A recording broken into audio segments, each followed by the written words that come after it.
backpropagation algorithm. So what is backpropagation? Backpropagation is a supervised learning algorithm that is used to train neural networks. Now you can see one diagram on your screen. Yeah, that is a neural network. It consists of an input layer, a hidden layer and an output layer, and each layer consists of neurons. So you can say that a neural network is a circuit of neurons. Now, why we need to learn backpropagation? So if I have to design a neural network like this, then in the beginning I have to initialize all these weights with some random values. Now I am not a superhuman, so there is a least probability that whatever weight or values I have assigned will lead to the correct output which I need. Okay, fine. So we have initialized some weights. Now our model is way different than our actual output, and thus the error value is high. So what we need to do? We need to somehow change these parameters such that error becomes minimum. And how we are going to do it? So let's introduce gradient descent. Gradient descent method is used to update the weight by reducing the error function. So let's say at initially if you were at this stage, that is the error was in this stage, then you will perform gradient descent, that is basically differentiation of this function, and the slope will give you the direction where you have to go, whether you have to move upward to reduce the error or you have to go downward to reduce the error. So thus the gradient descent method helps to update the weight while also maintaining a minimum error function. So now let's understand the complete overview of backpropagation. So you have a model we have a model that we will initialize with some random values.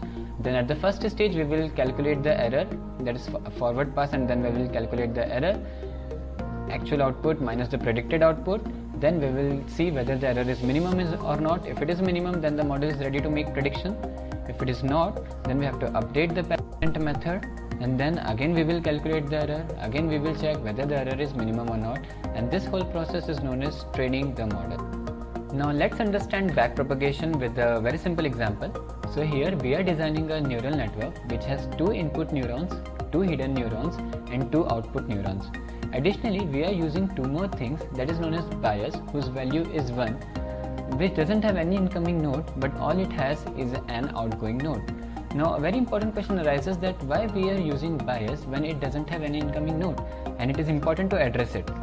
So if I consider a very simple neural network that has only 1 input and 1 output, then obviously the output of this neural network will be W1 into X. Now if I plot a graph, then it will look like this, that is a straight line which always passes through origin. But what about the y-intercept? In always it will give the line which passes through origin, but there is some possibility when we have to deal with y-intercept too. We have to use the output of bias, which is represented as W underscore B, whose value is 1 into B1, where B1 is the weight of the bias. So this is what the main purpose of bias is. Now let's not get too much attached with it and should move on to our example. If you need more details about it, then you can find the link in the description to learn more. Now this is the neural network which we were talking about.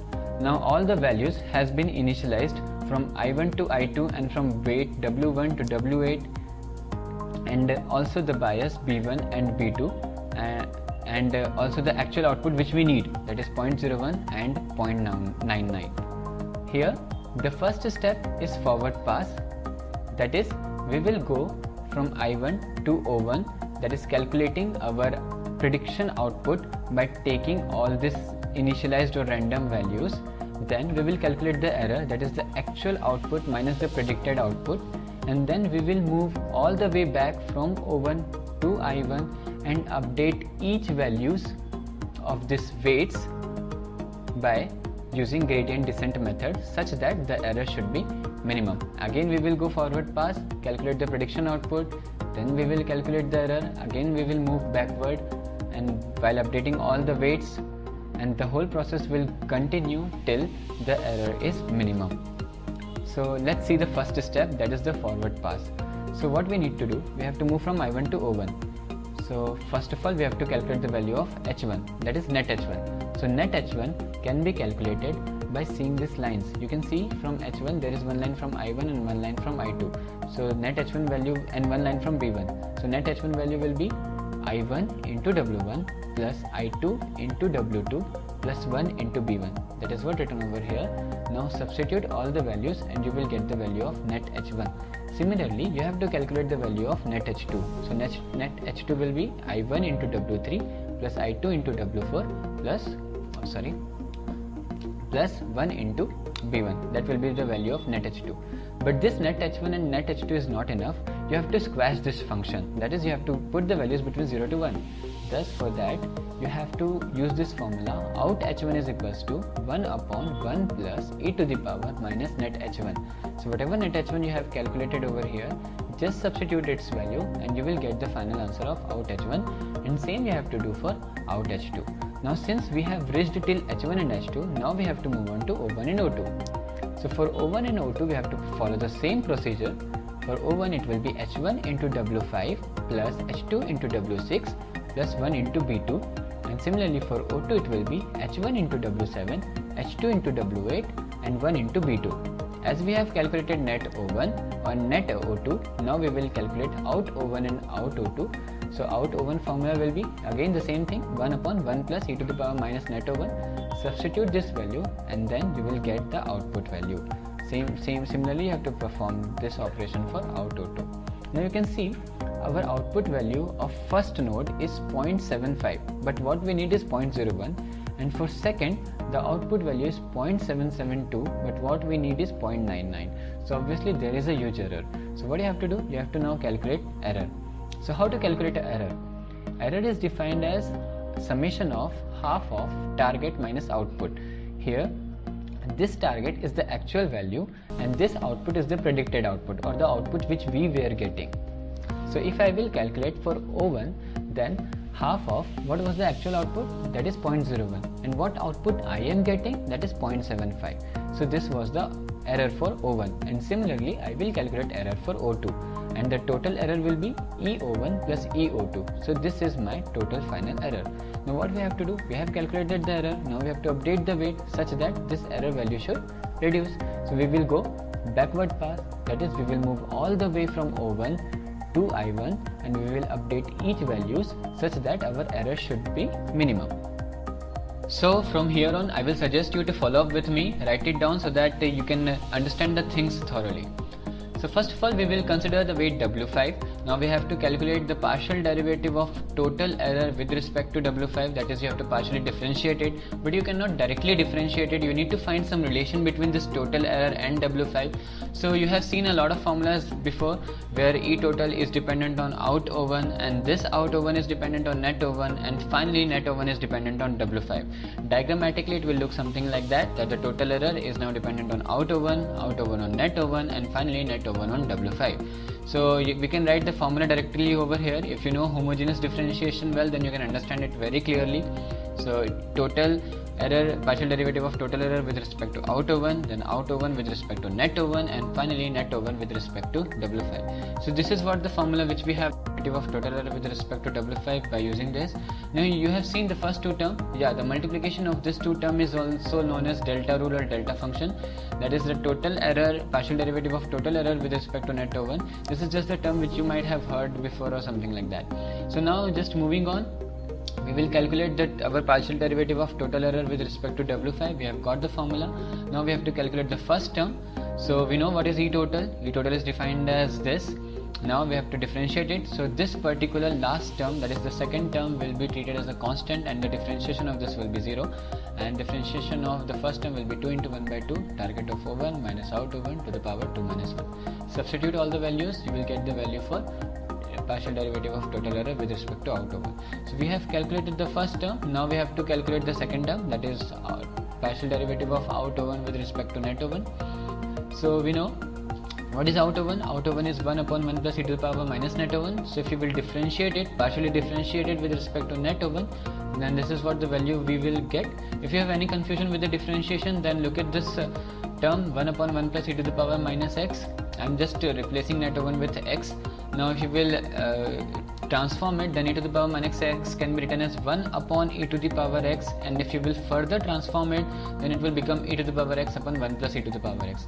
Now it looks easy to differentiate it, so its differentiation will be e to the power x upon 1 plus e to the power x whole square. Now if you will split it into two terms, that is e to the power x upon 1 plus ex multiply by 1 upon 1 plus e to the power x, then this term will be considered as f of x, you can match it, and the other term will be considered as 1 minus f of x. So like that we got the partial derivative of out O1 with respect to net O1. Now substitute the values and you will get the final answer for out O1 with respect to net O1. Now we have calculated first two terms, the last term is remaining, net O1 with respect to W5. So when we will calculate it, you know the formula of net O1. When we will differentiate it with respect to W5, then the last two term will be considered as constant and its differentiation will be 0, and finally we will get the answer as 0.5932. Now we have calculated all the three values, substitute it, and you will get the final total error with respect to W5. But still we have just got the total error with respect to W5, we have to now update the weight. So to update the weight, we have a formula that the final updated weight is equals to initial weight minus eta into total error with respect to W5. It is also known as gradient of W5. So what is eta over here? Eta is defined as the learning rate, which actually tells that how far you have to go, or what is the rate you want to increase your weight or decrease your weight, something like that. So here what was the initial weight? Initial weight was 0.4. Here the value of eta I am considering as 0.5, and the total error which we have got, I have substituted the value over here, and this is what the final weight, the updated weight which we have got. Similarly, we will perform the operation for W6, W7 and W8, and we will get the final updated weight over here. Now since we have moved from O1 to H1, but we have not moved till I1, we are still here at the intermediate stage. So we will perform the actual updates in this weights only when we have reached till I1. What I mean to say over here is, let's say if I have to move from H1 to I1, and let's say if I have to use W5 in between, so I will use the initial weight, not this updated weight. Are you getting what I mean? I'm telling that if I have to use W5 at this stage, then I will not use the updated weight W5, but I will use the initial weight which I have used. Okay. So now we have to move from H1 to I1. So again we have to calculate, first of all I am considering W1. So we have to calculate the partial derivative of total error with respect to W1, and it will be equals to E total divided by out H1. You can see how it is dependent, E01 on out H1 on net H1, and then net H1 on W1. But still there is a confusion with E total by out H1, how it is related. So you can see E total by out H1 can be written as E01 plus E02. And you know E01 is dependent on out O1 is dependent on net O1, and this time net O1 is dependent on out H1. We will not see W5, but we will see out H1. Why? Because we need out H1. We need to find relation between total error and out H1. So now if you will see the value of this first term, that is E01 by out H1, so it will look something like that, E01 by out O1 multiply by out O1 by net O1 multiply by net O1 by out H1. So these two terms which we have already calculated before. The last term, the differentiation of net O1 with respect to out H1 will be equals to W5. See this value, if you will differentiate this with respect to out H1, then only W5 will be there. These two terms will be treated as constant and the differentiation will be 0. So we have got the values for these two terms, substitute it, you will get the final answer. Similarly, we will calculate for E02 with respect to out H1 in the same way. Now add both the terms, so you will get the total error with respect to out H1. But still we have just calculated the first term, we have to still calculate other two terms. So you know what is the formula of out H1? Out H1 is 1 upon 1 plus e to the power minus net H1. If you will differentiate it, then this is what the value you will get. Similarly for net H1 is W1 into I1 plus W3 into I2 plus B1 into 1. If you will partially differentiate it with respect to W1, then this two term constant, it will come 0 and the final answer will be I1, that is 0.05. So now you have got value of all these three terms, substitute it and we will get the total error with respect to W1. Now again we have to update the weight W1. So W1 is equals to W1 minus eta into total error with respect to W1. Now substitute all the values. As I have said, eta is the learning rate and the value is 0.5. Substitute the values and you will get the final updated weight of W1. Repeat this procedure same for W2, W3 and W4. Now finally, we have updated all our weights. When we feed forward the 0.05 and 0.1 inputs originally, the error on the networks was 0.2983711109, and after the first round of back propagation, the total is now down to 29102. So yeah, there is a little change. What I mean to say here is, at the initial stage we have this error. Now when we have updated the weight, after that we have got this much error. So there is a little reduction. If we will perform it for 10,000 times, then after that the error will be reduced to 0.000035. So this is how the back propagation helps. This is the entire process of back propagation. Hope you have understood.